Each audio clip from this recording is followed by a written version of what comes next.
호주를 때리던 중국의 도시들에 상상도 못한 일이 일어나면서 중국 당국을 당황하게 하고 있습니다. 현재 중국의 도시들에 일어나는 일이 무엇이며 호주와는 어떤 관계가 있는지 살펴보도록 하겠습니다. 현재 코로나로 인해서 경제 회복을 노리던 중국의 많은 도시들이 큰 위기에 처해 있다고 합니다. 연말 연시 특수를 노리던 중국의 공장들이 이달 들어 전력난에 발목이 잡히면서 납기를 맞추지 못할 위험에 처했다고 홍콩 명보가 21일 보도한 것입니다. 중국의 다양한 도시에 때 아닌 정전이 이어지고 있는데요. 신문은 중국 저장성, 후난성, 장시성에 이달 들어 잇따라 전력 제한 조치가 취해지면서 세계 각지로부터 크리스마스와 연말 연시를 앞두고 대규모 주문을 받은 이들 지역 공장들이 물건을 만들어내지 못하는 상황에 처했다고 전했습니다. 유럽이나 미주 등지에서는 크리스마스 특수가 있기 때문에 중국은 공급 라인이 바빠지는 것이죠. 중국은 코로나로 인해 나라 전반의 부실이 강화되고 조금이라도 공장을 더 돌려야 하는데 비상이 생긴 겁니다. 특히 세계 최대 상품 도매 시장이라 불리는 저장성 이유시의 공장들이 직격탄을 맞았습니다. 이유시는 전례 없는 전력 공급 조치를 취하고 있는데요. 이유시 당국은 공장을 규모 등에 따라 4개 등급으로 나눠 A등급을 전력 제한을 거의 하지 않는 반면 B와 C등급은 점차적으로 전력 제한 시간을 늘려나가고 있습니다. D등급 공장의 경우에는 아예 가동을 멈추게 했습니다. 공장 관계자들은 공장을 사흘 가동하고 하루 멈춘다거나 하루 일하고 나흘간 멈춘다면서 모든 생산 라인이 붕괴됐다. 집에 가는 것 말고는 할 수 있는 게 없다고 호소하고 있습니다. 이유시 중심가의 쇼핑센터는 6개 층 전체 에스컬레이터 가동이 멈췄으며 영업 마감 시간도 밤 10시 30분에서 9시 30분으로 1시간 앞당겼습니다. 이유시의 고급 호텔은 지난 12일 전력 소비를 20% 감축하라는 통지를 받았습니다. 명보는 서방 국가들에서 코로나19 재확산에 따른 재봉쇄 조치가 내려지면서 연말 연시 이유시 공장에는 화학 섬유, 옷감, 인쇄, 염색 등 에너지가 많이 소모되는 상품의 제조 주문이 쇄도했다고 전했습니다. 그런 상황에서 전력 제한령이 내려졌다는 소식이 전해지자 해외 바이어들로부터 납기를 맞출 수 있겠냐는 확인 문의가 이어지고 있습니다. 벌써 와야 할 제품이 중국에서 출발도 안 하고 있으니 속이 터지는 겁니다. 일부 업체들은 중국에 성금을 보내봤지만 아무런 반응이 없어 불안해하는 상황도 이어지고 있습니다. 그러나 중국 당국은 아무런 조치 없이 전기를 끊는 방식으로 전기를 아껴 써야 한다고만 했습니다. 상황이 심각한 걸 깨달은 이유시 공장들은 앞다퉈 디젤 발전기를 구매해 생산 라인을 돌리기 시작했습니다. 자체적으로 발전기로 전기를 생산하기로 한 것입니다. 이를 알아챈 발전기 업자들은 발전기 가격도 올렸습니다. 덩달아 평소 6,000위안 100만원 하던 100kW 디젤 발전기 가격이 8,000위안 135만원으로 뛰어 올랐습니다. 그런데 왜 갑자기 중국에 느닷없이 전기가 모자란가에 대한 궁금함이 생기는데요. 이에 대해 중국 당국은 이러한 전력난은 산업 분야의 고속 성장과 추워진 날씨, 한파로 인해 예상보다 빨리 전력 수요가 늘어난 탓이라고 밝혔습니다. 한편 이유시 당국은 전력이 부족한 게 아니라 에너지 보존과 배출가스 감소를 위한 제한 조치라고 설명하고 있다며 홍콩 명보는 전했습니다. 하지만 관련 소식통들은 이에 대해서 시각이 좀 다릅니다. 중국의 도시 전력난은 앞서 중국 당국이나 이유시 당국이 밝힌 전력 수요 증가나 제한 조치 등이 이유가 아니란 것입니다. 코로나로 인해 경기 침체가 일어나서 공장 가동률도 떨어지는 등 전력 수요가 급증했다는 것은 말이 안 된다는 것입니다. 게다가 이유시가 환경 때문에 전력을 제한한다는 것은 더더욱 핑계라는 것입니다. 중국은 미중 무역 전쟁 및 코로나로 인해 산업 전반이 침체되어 어떻게든 공장을 풀 가동하려고 준비 중입니다. 게다가 국가에서는 각 업체를 독려하고 있습니다. 따라서 중국의 전력 수급이 원활하지 않다는 것은 뭔가 중요한 전력 관련한 사안에 큰 문제가 있다는 것인데요. 오히려 전력이 부족해서 발만 동동 구르고 있으며 이를 빠른 시일 내로 해결해야만 한다고 전합니다. 그런데 이에 관해 복수의 소식통은 중국의 전력난은 전혀 뜻밖의 호주 때문이라고 전하고 있습니다. 바로 중국에서 호주의 석탄이 제대로 수입이 안 되고 공급이 안 되어 공장이 안 돌아간다는 것인데요.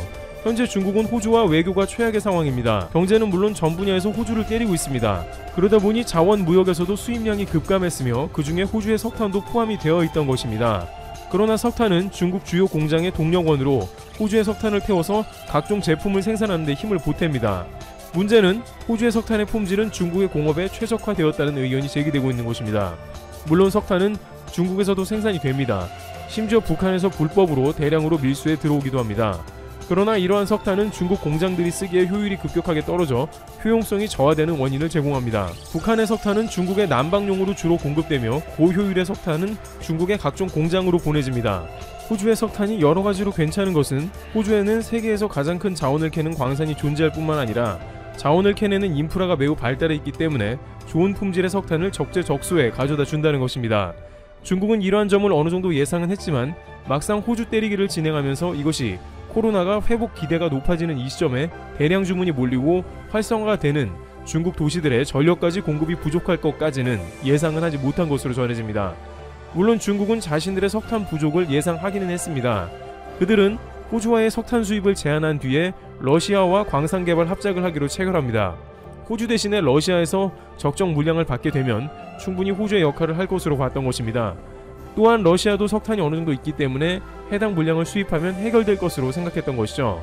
하지만 중국전력의 공장이 원활하게 돌아가려면 인프라가 제대로 발달이 안 되어 있는 러시아보다는 호주에서 석탄 물량이 끊이지 않는 게 훨씬 중요했으며 충분한 검증을 거쳐 실행해야 했다는 지적이 이어집니다. 러시아의 석탄 공급이나 효율 등 충분히 검증도 안 하고 무리하게 호주를 때리다가 이를 당한 게 아니냐는 것입니다.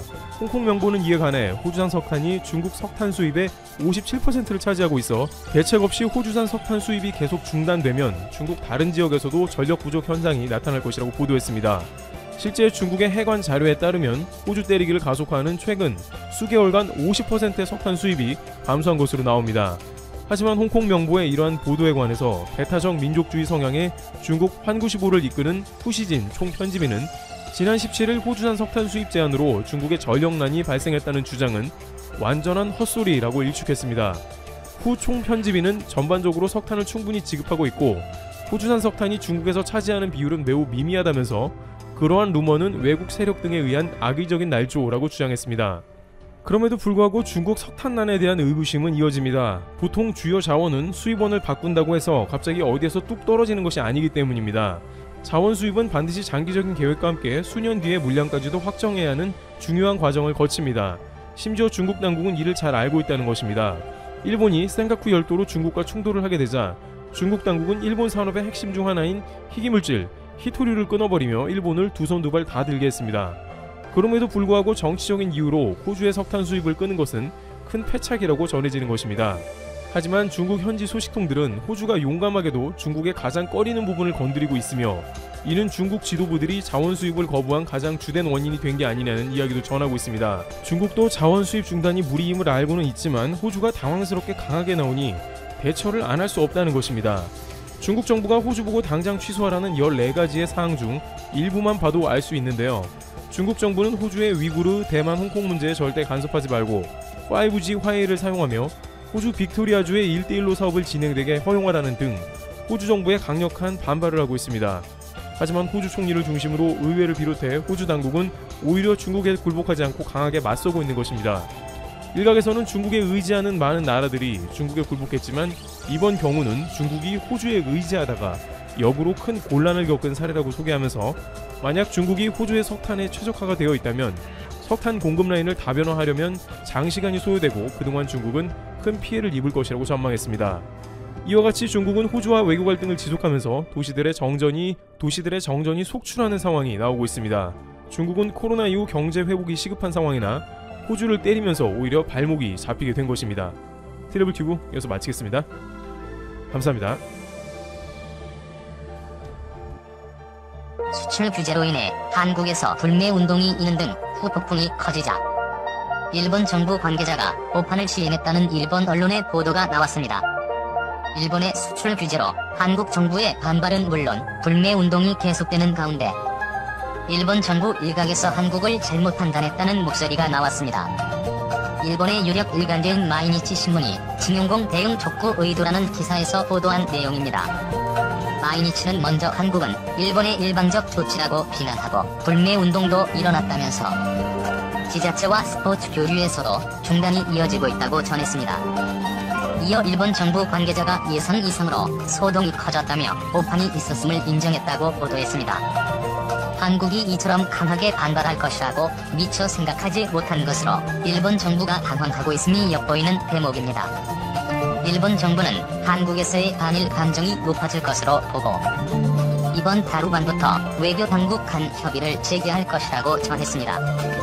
이 신문은 또 정치적 갈등과 무관하게 일본 젊은이 사이에서 한류 붐이 일고 있다며 양국 관계를 희망적으로 전망했습니다. 일본의 경제보복 조치에 국제사회의 반응은 어땠을까요? 경제보복 조치는 효과도 없고 국제사회의 지지도 받을 수 없다며 이런 방식은 다른 국가와 마찬가지로 일본도 피해를 보게 돼 결국 포기하게 될 것. 중국과 싱가포르가 일본 정부의 한국에 대한 화이트리스트 배제를 결정한 데 대해 반발을 표시하며 한국 정부의 입장을 지지한 것으로 알려졌다. 중국 외교부장은 아세안 플러스 3은 하나의 가족과도 같은데 이런 문제가 생기는 것은 유감이라며 신뢰와 선의로 문제들이 해결돼야 한다. 비비안 발라크리 씨는 싱가포르 외교부 장관도 일본은 화이트리스트를 줄이지 말고 늘려서 신뢰를 쌓아가는 것이 동아시아 지역 문제와 공동평화에 좋을 것이라고 언급한 것으로 전해졌다. 아세안 국가를 하나도 화이트리스트에 포함하지 않았는데 한국과 같은 나라를 뺄 게 아니라 아세안으로도 늘려야 한다고 언급한 것으로 알려졌다.